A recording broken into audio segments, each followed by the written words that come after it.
Welcome to the Her Story Circle podcast, the podcast that brings you the extraordinary tales of everyday women who are changing the world. I'm your host, Gertrude Mache, and I'd like to acknowledge traditional custodians of the land on which we meet today. I also like to pay my respects to elders, past, present, and emerging. Every week, we dive into the lives, challenges, and triumphs of women from all four corners of the globe. We're here to inspire, enlighten, and connect, sharing stories that uplift and empower. So grab a cup of coffee, settle in, and join us as we explore the incredible journeys of women shaping our future. This is Her Story, where every woman's voice matters. Hello. Hello, everybody, and welcome back to the Her Story Circle. This is Gertrude Mache here in beautiful Melbourne, Australia. And my guest today is coming to us all the way from the United States. Welcome, welcome, welcome to our tribe. Hi. Please tell everybody your full name, where you're based, and share your story with us today.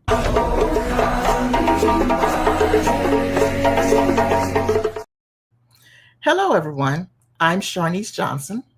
I am currently residing in Atlanta, Georgia, but I am originally from Jacksonville, Florida. I am in the transportation industry. I started in the business about 7 years ago. But before I started in the industry, I was in customer service for 30, 40 years, call center in Jacksonville, Florida. I raised my son. He's 32 years old now. My daughter, she's 24. And I have 3 adorable grandsons. Yes, grandsons. But during the time that I was in Jacksonville, Florida, I didn't feel complete.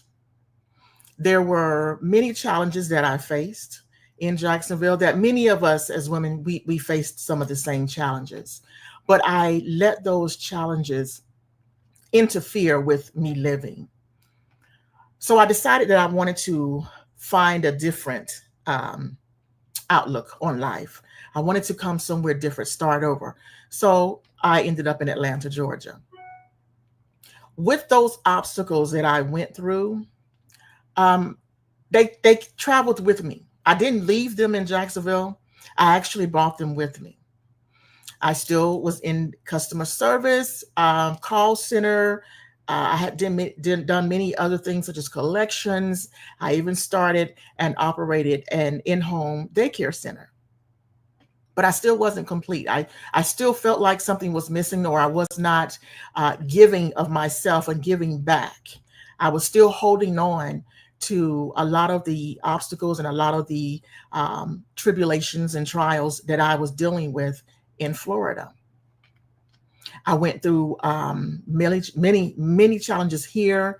And I like to tell people that when I was going through them, I was alone, as many of us are. I had my daughter here with me. My son was in Florida. I had my daughter here with me, but I was going through this journey alone. Not only was I feeling alone, I was in a new place by myself. One unique thing, well, it's not really unique, but one thing that part of my story that I like to share is that during this journey, I attempted suicide because everything that I was dealing with, it was still heavy on my shoulders. I was trying to maneuver motherhood.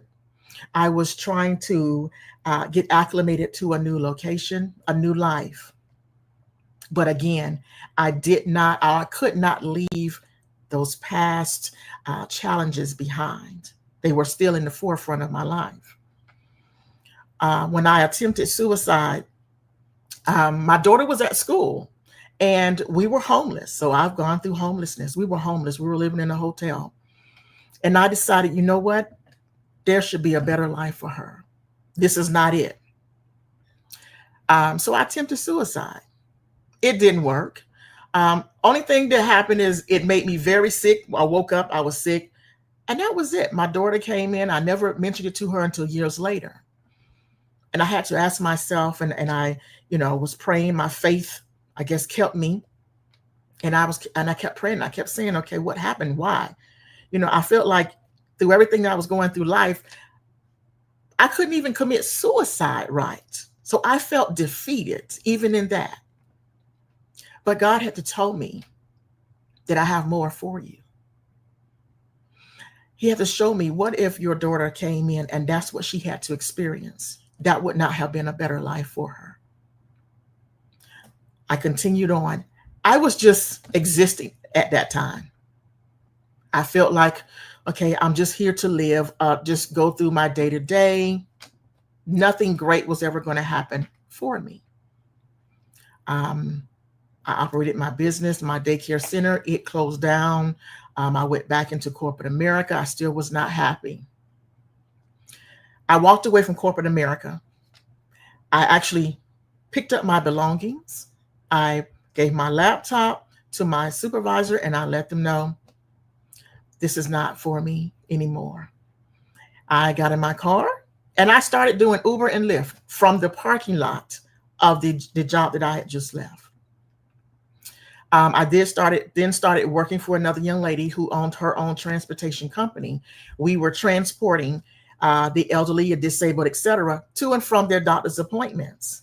Now I have stepped into a new world of transportation, non-emergency medical transportation. I enjoyed it so much that I found my own clients, branched out, did advertising, and I said, you know what? This feels like me, the giving me. And that began my journey into passenger transportation. I started by myself. I transported by myself. I worked from 6:30 in the morning, took my daughter to school, transported, picked her up from school, went home, helped her a little, went back out to transport, doing Uber and Lyft and non-emergency medical transportation. I started my business during COVID. The time that we were sitting at home, I said, there has to be something better. So I started a business during COVID. I grew that business by myself, but I did it through all the obstacles, the challenges that I faced, the suicide attempt, the homelessness, the feeling abandoned, not feeling satisfied with the direction that my life was going, but I stayed the course. I am in a male-dominated industry, but I'm successful. I did not stop. I put myself out there so that others would know who I am, what I provided, that the service that I provided, it's a need within our community for our elderly, for our disabled. I've grown my business to a multi-million-dollar company. I have government contracts in the state of Florida, Georgia, St. Louis, Missouri. I'm a registered business in 7 states. I have subcontractors. I have a staff of about 7. And I'm doing all of this as a woman in a male-dominated industry. And I will not stop. But I also like to help other women who are facing the same or have faced the same challenges that I have faced, who feel like they can't go on, or that they cannot achieve their goals. Their vision is so blurred because they don't understand or don't know how to get past life's challenges. I'm a mentor. I'm a business coach.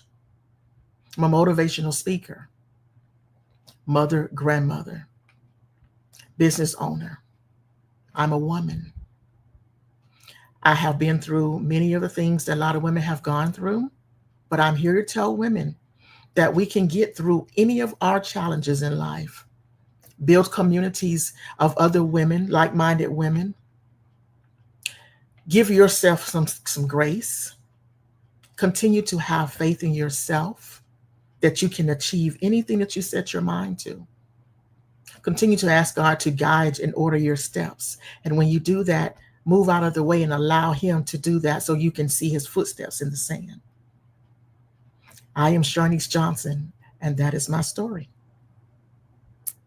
Sharnese, what an incredible journey you've been on. You know, when I listen to women's stories like this, Mhm, women who have managed to get themselves up when life has really hit them and they are down and at their lowest, mhm, it's just truly inspirational to see what has happened with your life.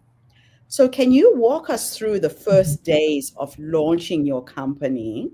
mhm. What was that turning point, the inspiration that made you start this particular business? When I started with the young lady that I was working with her, I had no idea what non-emergency medical transportation was. Mhm.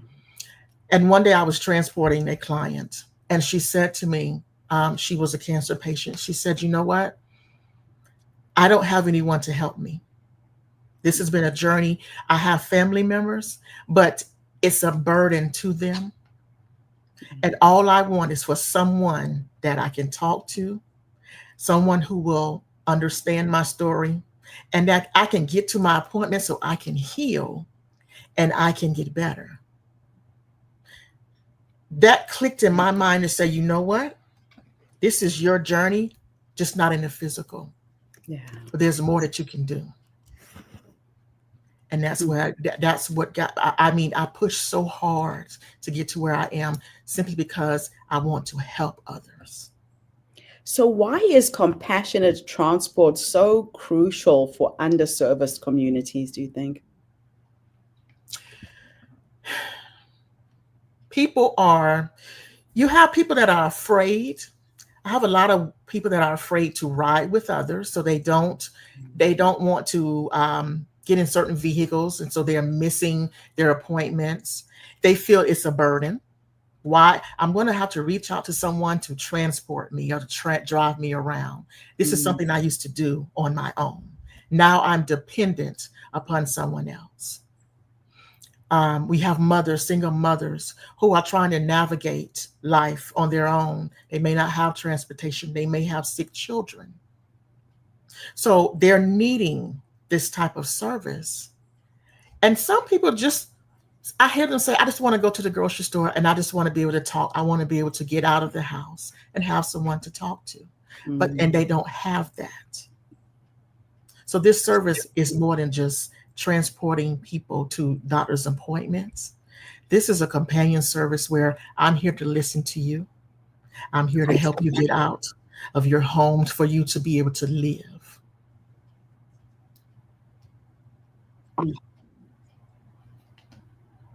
That's just amazing. And Mhm, it's got to be frustrating when you were someone who was independent, you were able to do things for yourself. And mhm, now you find yourself being dependent on others to mhm. help get you from A to B. That has got to be a huge, huge, huge challenge. It is. It is. So Mhm. tell us about breaking into a male dominated environment. What was that like for you? It was it was such a challenge. When Mm, I started getting into the passenger transportation industry, we're not dealing with freight. We're not transporting goods across county lines. However, there are major companies that were started by men who also transport passengers. They mm, have gained contracts through government. yes. So they are in a position that they have been running this industry for many years. Mm, mm, So, as a woman to come in to say, I can do this, here's what I offer. If those men have already secured clients, you're having to push yourself as a woman. You're having to put your best foot forward, and you're having to go out there with the mindset that this is my industry as well. yeah. You're going to run into so many no's. They'll tell you, I've had some to ask, well, who's the owner? I am the owner. Wow. Can we get back with you? And I don't hear from them. I've had some to ask, well, do you have male drivers or do you have someone else that helps you in the business? There are so many different challenges as a woman in transportation that I have faced. Even now, right now, Mm, even with a contract that I have, they won't speak with me, but they will speak to the other male subcontractors or employees within my company. that is so Yes. crazy. But I'm Wow. a multi-million. Operate and own a multi-million-dollar transportation business, and I find some of them who will contact me or say, "How did you do it? What is that you're doing a little different?" Yeah. Mhm. So, how do you balance operations with purpose-driven leadership? I look at my staff and my team, and I understand that I have been on the opposite side. Yeah. I have been an employee. Um, how do I want them to treat me? Okay. And I have that mindset that this is how I want it to be treated. So I'm going to treat my team the same way. I'm going to encourage my team. I encourage my team. I want you all to be business owners. And I show them that I'm still learning. I take courses and I ask them, you want to take a course with me? Oh, wow. Because my mindset is to be a great leader, you still have to be willing to learn. Yeah. Yeah. I don't know it all. I never know it all. I don't want to know it all because if I'm in a room and I know everything, where can I grow? It's so true. And you're growing the next line of leadership by Mhm, taking your staff with you mhm, and mhm. empowering them. So, how do your personal values shape the company culture? Hardships and challenges that I faced, Mhm. I want my team to understand, and I emphasize this to them. Whatever you're going through in life, we don't present it to our clients Mhm. because we are a community service. We will not take what we're going through and dump it on our customers. Yeah. Okay. Their lap is not for us. Our lap is for them. Yeah. So we're going to have integrity. We're going to have compassion. We're going to have empathy. We're going to have all of those things that we're experiencing in our own lives. We're going to create an atmosphere for our clients, an atmosphere that we want to be a part of, Yeah. not one that will push us away because we don't want to push our clients away. Mhm. And that's because of what I have gone through in my own life, what Yeah. I've had to deal with, those morals that I set for myself and my children. Treat others not only how you want to be treated, but how you would want them to treat the next man. Mm. Yeah, your personal challenges have really set you up and given you the basis and the Mhm, foundation that you've built your business on by the sound mhm, of it. and it has. So, what gaps in the healthcare system are you most passionate about filling? For the elderly, Mm, getting them to their appointments. yes. My mom, and I'm a caregiver for my mother, have Okay. been for years. I recently um, uh, got her in her own assisted living apartment to give her that independence. Yes. But I have heard stories of others who's um, they're so sick because they can't get to their doctor's appointments. Diabetes, they can't get their insulin because they Yeah. can't get to the doctor to find out what are my levels. High blood pressure. Um, the cancer patient that I had in the beginning, I still encounter many of those patients who are simply stating it's so important for me to get to chemo, and I'm running around trying to find it because there's no transportation there for us. Oh, And I don't think a lot of people realize that insurance, it only covers a portion of the transportation. okay. They may have 6 rides that they can have either during the month or maybe 12 during the year. Once they have exhausted those trips, now they're going to have to pay out of pocket. Oh, wow. And imagine someone who's on a fixed income Yeah. who has to pay for their transportation to their doctor's appointments. That's heartbreaking to me. And that's why I push so hard. I don't care where they are. I'm here. Everyone else you in the business is for you to make a living. But sometimes you have to put that aside. And I do that sometimes. And I said, you know what? If you're just paying for gas, that's fine. You need to get to your appointment. They say I have missed dialysis for 3 days. Where are you? Oh, And I'm going to send someone to pick them up. And that keeps my company, my business, XtraCare Transportation, that keeps yes. me going, because people will say, you know what? This lady came to pick me up. She sent someone to pick me up. Hmm. And she didn't charge me anything. That's just incredible, and such a needed service. Mhm. That's just incredible. So, how are you bridging that gap to be able to keep operating? Are you operating as a nonprofit? Is this your own money that you're using to support your community? How Mhm. does it all balance out for you financially? I started with my own money. Okay, Everything that I built, I started with my own, no loans I see. from anyone or anywhere. I started with my own money. I leased vehicles, vans, Oh, to transport until I was able to purchase my own. okay. I am for profit. I'm not a nonprofit, but that does not stop me from saying that I can provide a free trip. Um, I'm a government contractor.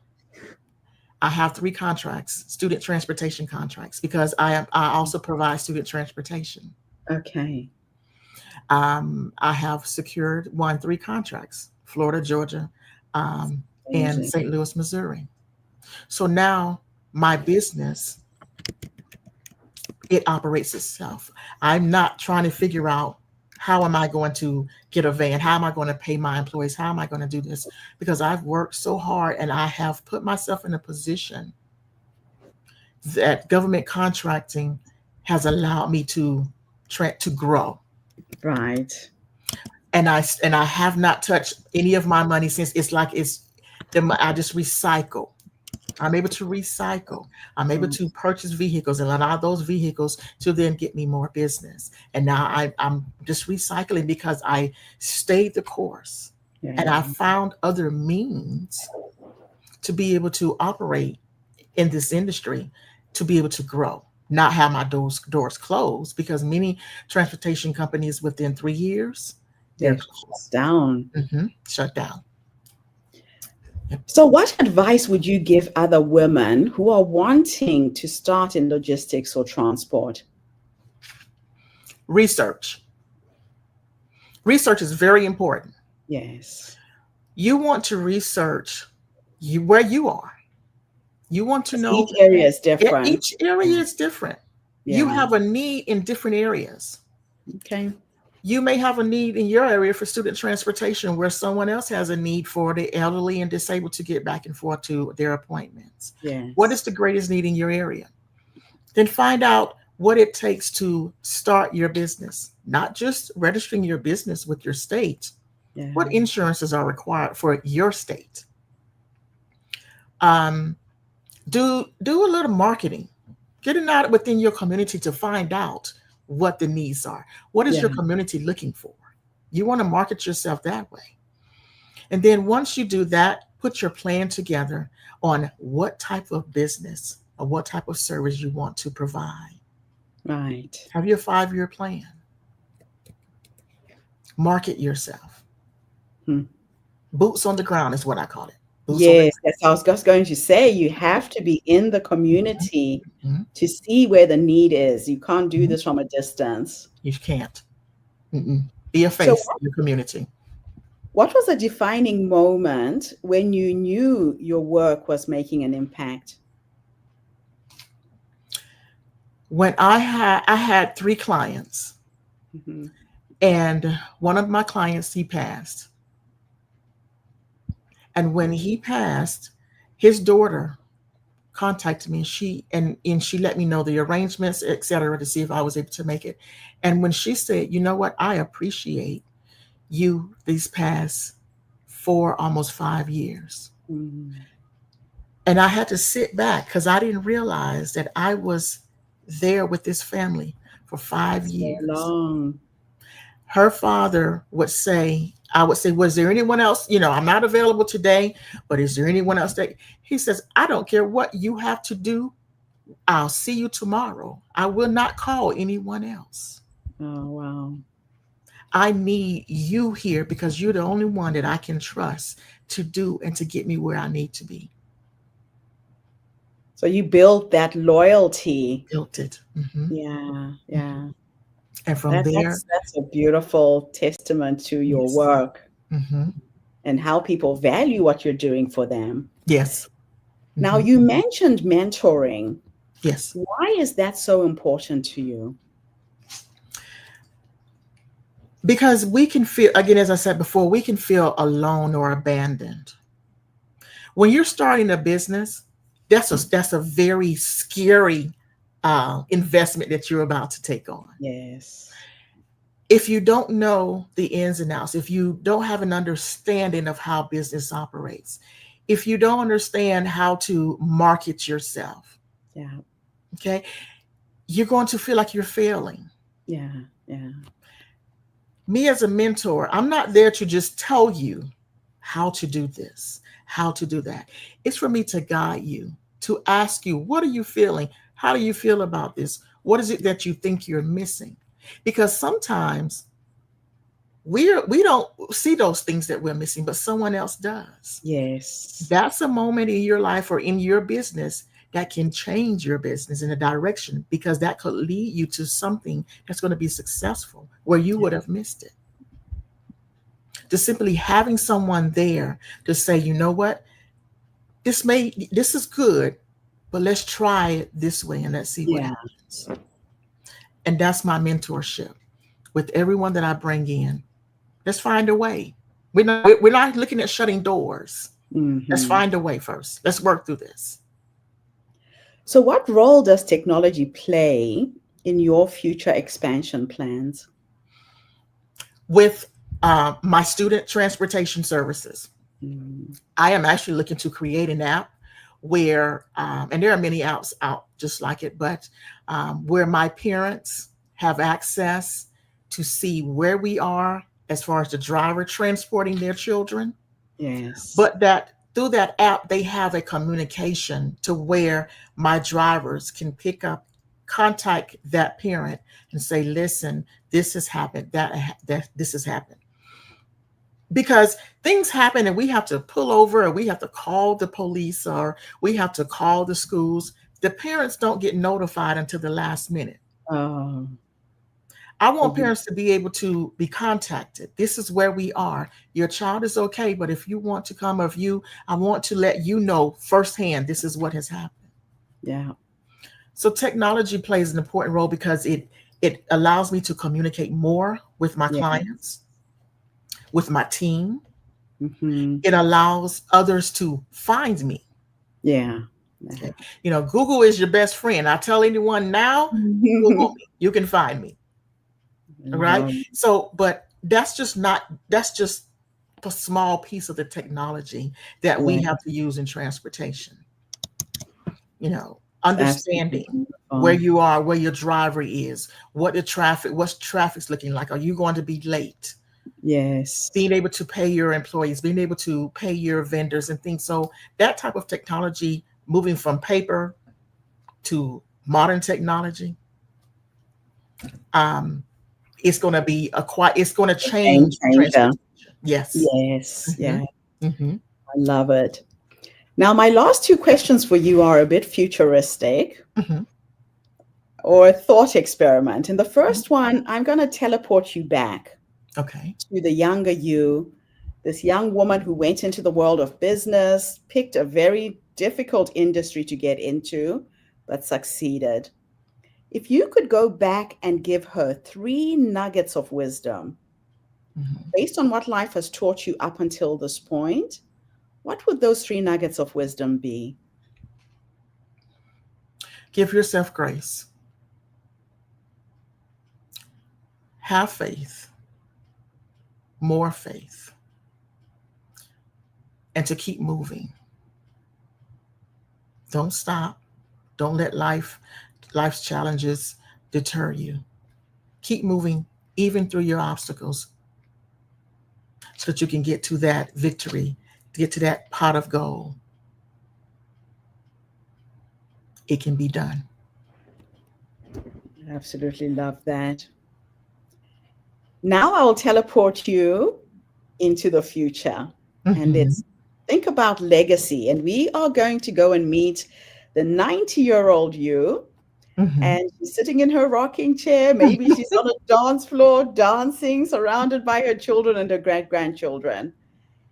If I could take you into the future to go and have a conversation with this wise woman who has led you up until this point, what will you say to her when you finally meet her? What I would say to her as a 90-year-old woman, that I now, through all that I went through, that I understood finally that man cannot change my life. Man cannot take from me what God has prepared for me. Man's plan is to destroy, but God's plan is to prosper me. I would say to that person as a 90-year-old woman, love thyself. To thy own self be true. Pat yourself on the back sometimes. Say job well done to yourself, even when there's no one around. Know that you don't need an audience to be great. You don't need an audience to be someone who's giving, who's loving. You don't need anyone to recognize who you are because God sees all. And through that, he will provide and continue to provide for you. And that would be my overall. That's something that I carry now. That I know now that God is it. That is fantastic. Well, listen, thank you so much for coming online and sharing your story with our You're community today. welcome. This is such an inspiration. And I am sure there's going to be many women who are listening to you speak, Mhm. who have thought about going into this industry. I'm sharing your link, your website at the bottom of the screen. Yes.